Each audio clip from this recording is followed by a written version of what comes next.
चाय थोड़ा नशे की चीज होती है, जानते हो ना, एडिक्टिव होती है। चाय के बागान देखे हैं, वो तो हरा है तो पत्ती काली कैसे होती है और गोल गोल कैसे हो जाती है? वो जलाई गई है, जलाने के बाद उसमें क्या बचा है? उसमें नशा ही बचा है बस।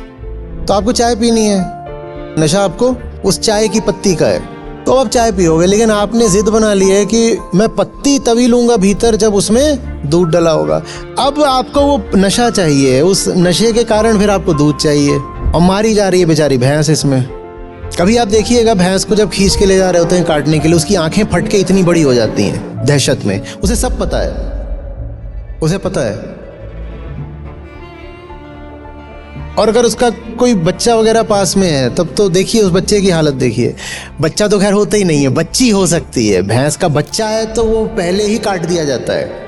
आपने भैंसे कितने देखे घूमते हुए? आप सोचते नहीं हो कि भैंसे भी तो पैदा होते होंगे? हमें हमेशा मादा भैंस ही क्यों दिखाई देती है? क्योंकि वो पैदा होते ही काट दिया जाता है। उससे आपकी चाय आती है।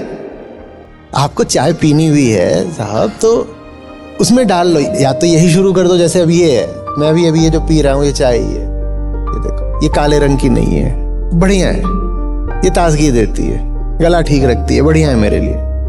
अगर आपको उसमें डाल के ही पीनी है, अगर आपको वो जो उसका रंग होता है उसी से आसक्ति हो गई है, तो नारियल का दूध, सोया का दूध, ओट का दूध, आलमंड का दूध, ये सब आते हैं। और कोई ज़रूरी नहीं है कि ये भैंस के दूध से महंगे ही हो, बिल्कुल ऐसा नहीं है।